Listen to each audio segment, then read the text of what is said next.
Hey, paisans, the time has come. On the air since 2009, the independently produced, non-FCC compliant champ of video game talk podcasting. Here comes Tiger Claw Radio. Here's your host, Critical Failure. Yes, friends, it's that time again. It's time for Tiger Claw Radio. Oh, yeah. Thanks for clicking in and spending some time. We're going to talk about some video games. We're going to listen to some chiptunes. It's going to be a good time. If you're not aware, Electronic Arts was in the news about a month or two ago about being acquired and how they are no longer going to be publicly tradable. And I got some things to say about that, as many people do. Halloween is almost upon us in just a couple of days. We're going to kick things off with a track from YQN, and it's called Out of Breath. Stick with us. You're listening to Tiger Claw Radio. More when we come back.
Yes, friends. What a killer track for October. Loving it, man. All right, boys and girls, let's go to the van. All right, we're in the van again. It is a nice crisp 53 degrees. All right, we can turn that off.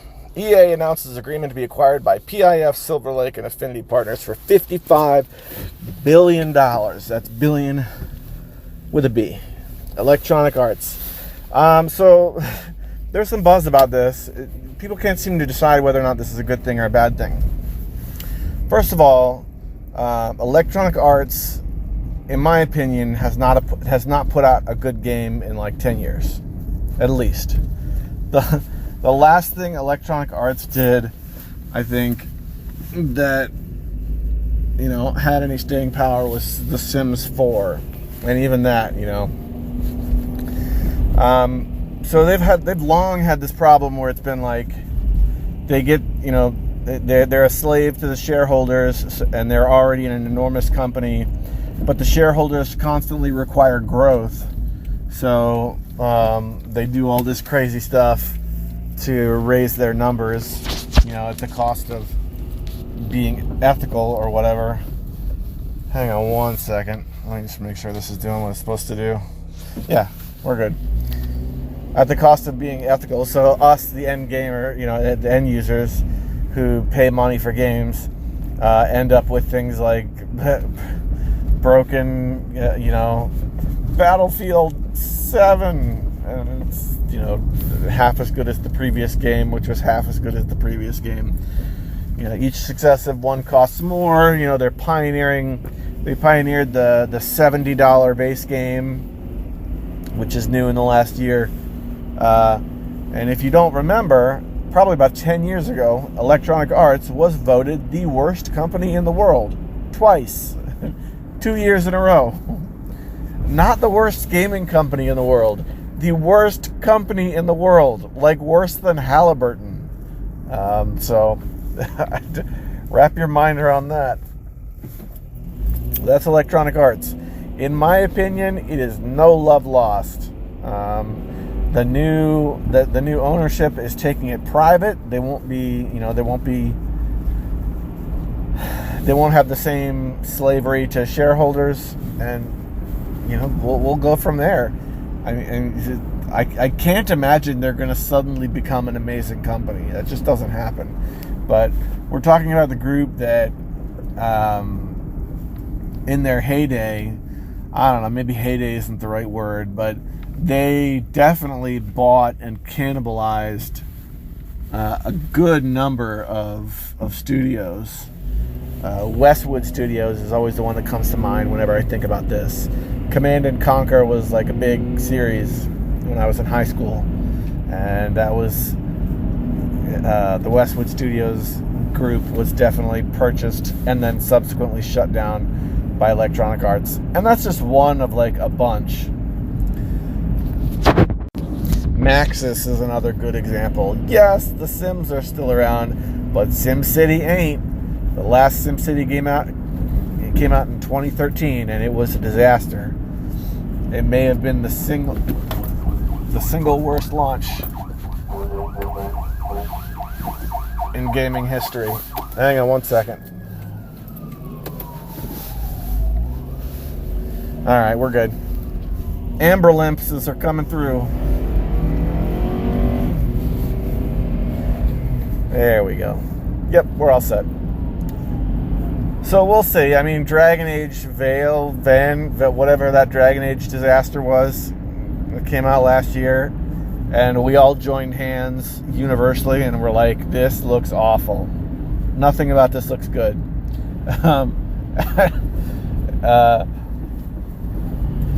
And so now they're being sold, and it's like, hey, okay. It's just, you know, whenever Electronic Arts comes up in in gaming news, I can't help but take a second to remember that this was a company that at one time like led the industry in being awesome. Isn't that a weird thing to think about? And I know I've talked about this on the air before, but just really quick, they in the 80s, they sold their computer games in record album sleeves because they wanted to treat the developers like rock stars. And if you got a few moments on Google, just look up some of those 1980s PC packages because they were really cool. Stuart Smith's Adventure Construction Set was a favorite of mine. And that was a game that was sold, the floppy disk IBM version was sold in a record album sleeve, and it was amazing. It was really cool. I kind of wish I still had some of those. My dad had a collection of them. That, and I remember a game called Amnesia, which I don't know if that was EA or not, but it was another one of those games sold in a record album sleeve. Amnesia was a text adventure. A text adventure where you wake up not knowing who you are, where you came from, and every single action you take, one way or another, leads to death. Yeah. So, just musings on EA finally burning to the ground. Or, I don't know, maybe that's not entirely accurate. Finally being sold. So, take that for what you will. We'll see what happens to their flagship series as time goes on.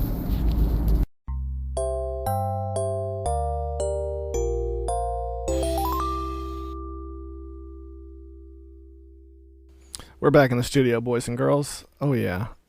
So let's take a minute to reopen the fail bag. And we haven't done this in a while, but TCRs right now are going to be a little on the short side. But we had some really cool submissions over the past week. So I'm jumping over to Discord right now. If you're not part of the Discord, we miss you. It's been cool. So bear with me because my son uses my desktop and he also uses Discord and he has a habit of leaving himself logged in. Did you know? Happy Halloween. Very nice. Okay. Tiger Claw Media. Great. We are going to jump down to the fail bag. We got some stuff from Hemrock and we got some stuff from Sean. So Hemrock says, now that TCR is back, huzzah, here's some good old-fashioned fail bag content. Number 1, I've been on family vacation on the other side of the country to attend a wedding for the past week. I brought my Ambernick RG35XX SP and played 0 minutes of it. Nevertheless, I spent a couple hours doing research on the Orange Pi 5 variants of single-board computers, like Raspberry Pi, but better. You can actually get PS2 emulation working on those. Have you ever heard of them? Any experience with anything like Raspberry Pis? All right, so this is a numbered list. We're going to go through these one at a time. Stop. I bought a Raspberry Pi 2, and that was pretty well documented on my YouTube channel, and I broke it. I never bought another standard single-board computer after that. I've done some research. I know that there are Raspberry Pi clones that look really good. The problem with Raspberry Pi, and this is specific to Raspberry Pi, as far as I know, is it started out as this cheap single-board computer that you could pay like $35 for and then use for all sorts of projects.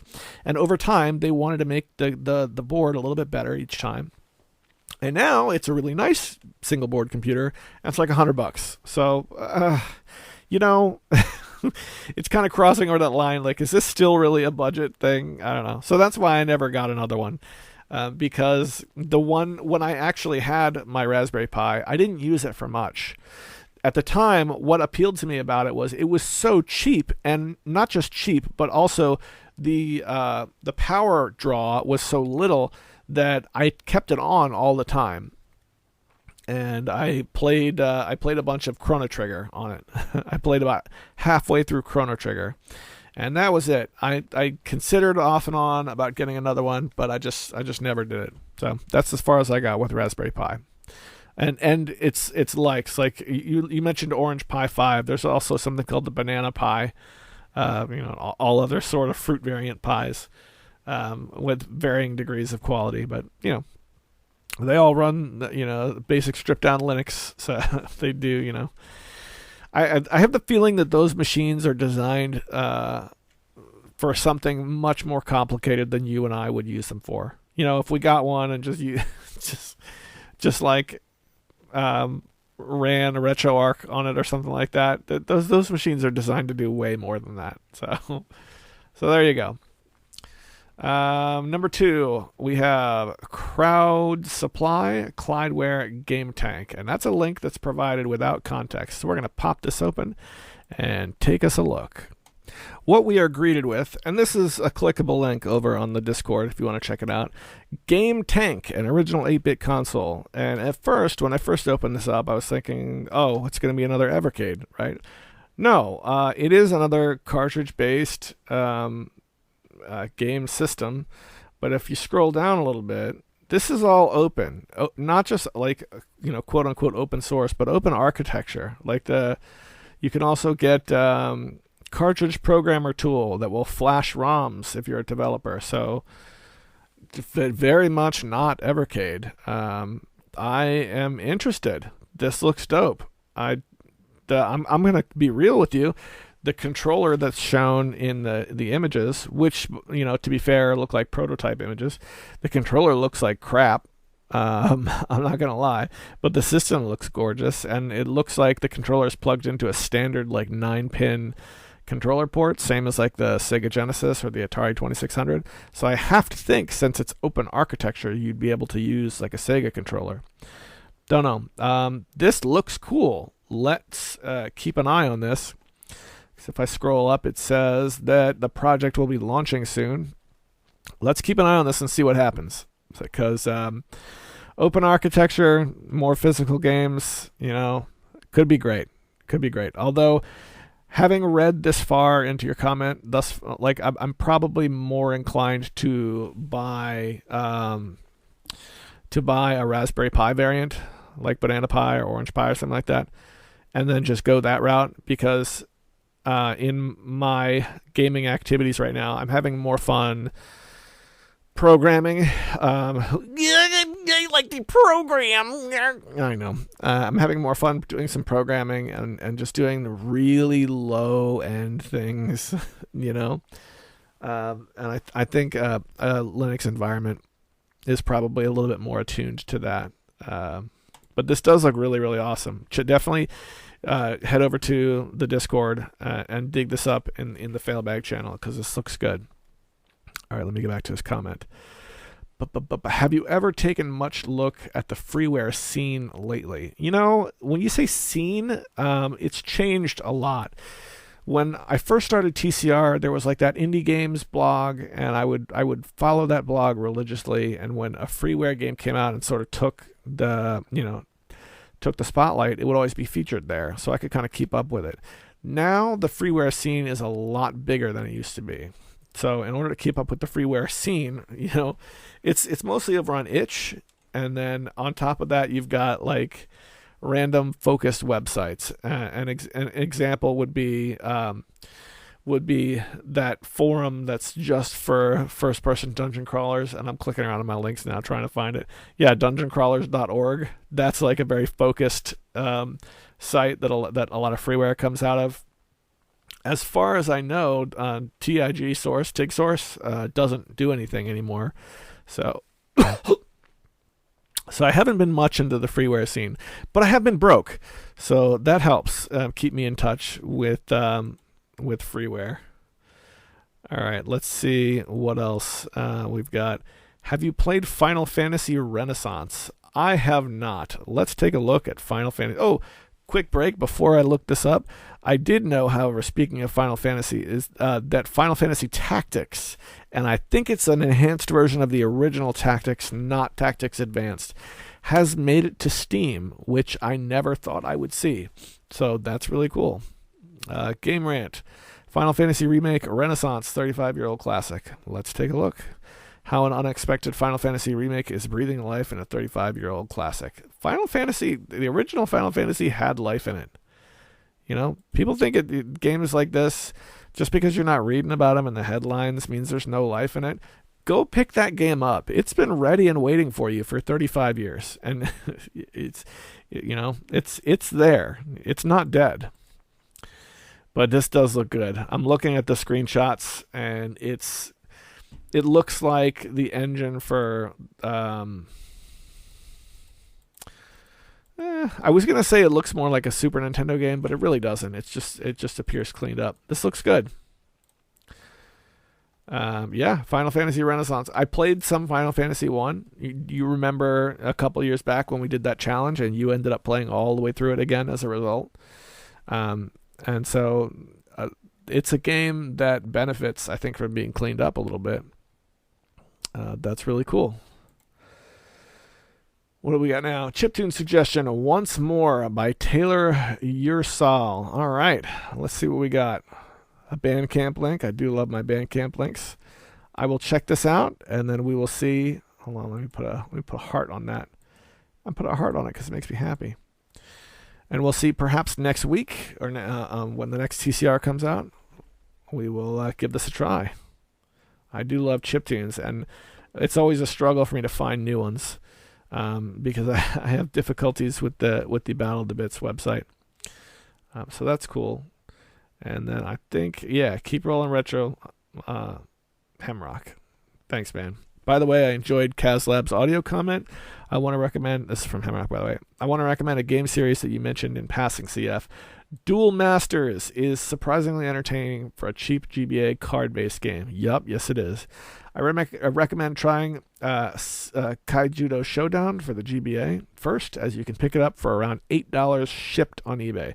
It's not too tough, but I remember it being a complete... I don't remember it being a complete pushover either. If you find yourself liking that one, you can move into Duel Masters Shadow of the Code. A bit pricey, around $40. I have yet to beat this one. I ran into the difficulty wall pretty quickly. But if you fancy yourself a card player, you might enjoy it. And for what it's worth, the Duel Masters game was produced by Wizards of the Coast for the English release of the physical cards. Another game that may have a legal gray area is Wagic. It's a homebrew game that lets you play Magic the Gathering against AI. Let's go, baby! Wagic Project. And he's got a link here to the GitHub. And I am checking this out. I saw it when you posted this because it's been a couple days. He posted this on the 14th. It's now the 28th because TCR is coming out a little slower these days. And I kind of waited to check it out. But that looks dope. I have always thought, come on, GBA was prime. It was prime for Magic the Gathering game. All those Yu-Gi-Oh games that we had, they could have done it. It'd have been great. So we'll check that one out and see how it goes. Finally, actually, I think that's the end. So big thanks to Hamrock. A lot of really good content in there. Appreciate that, man. And Sean says super late response to TCR 493. That's the last episode, so not late at all, man. Last episode we were talking about Hexen. I played Hexen and I played all the way through Heretic, and I was talking about how they compared. So that's the way he talks about it. He says, Hexen level design is way more maze-like. You have to backtrack a lot. It took me forever to complete it. I enjoyed the enemies and the 3 character options, but the backtracking makes it a weaker entry than Heretic. It was a full, real action RPG in the style of Daggerfall or Arena with XP, skills, and leveling in towns, NPCs, etc. I could accept this. I think they wanted to go in that direction, but still settled for an FPS again instead. I'm curious how the new version addresses this. Night Dive became better with updating the games to be playable on modern systems. Hold on, let me read that last bit again. Night Dive has become better with updating games to be playable on modern systems. That is, good progress has been made. Yes, indeed. I agree, we all have our DIY. Okay, so this next bit, he's talking about how at one point I was like, dude, everybody in my circle is a game designer to some degree. And he talks about it. I agree, we all have our DIY game projects out there. RPG Maker VX Ace has been cool. The game you mentioned was just for me to learn how to make a complete game. I didn't care about how bad it is. All of my other ones failed because I scoped it way too big. And you got to make the crappy small games before you can make something bigger and better.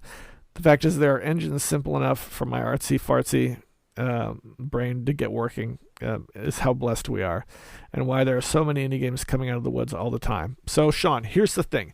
Yes, I completely understand that it was not a game you took seriously. You still made it. We still played it. So to some small degree, maybe not. I'm maybe not saying, oh, he's an indie developer with his finger to the pulse. No, you played it. You made a game. I played it. It counts. Same way as it counts when I made the RPG Maker game, Collect the Ding Dongs. You remember that? You had to go get them. Yeah, that counts. I didn't care if it was good. It just was fun to make, I guess. And it was played and got somewhat of a reputation for itself. It's just making things. It's okay. I would argue that the same was true to Retro Kaiser and his RPG Maker projects. His little tiny ones that were just foul. They were still fun to play. Whatever. It's all good, man. Ladies and gentlemen, that's TCR for the week. Thank you very much for clicking in and talking some games and listening to some chiptunes. Take good care of yourselves. I'll see you in 2 weeks.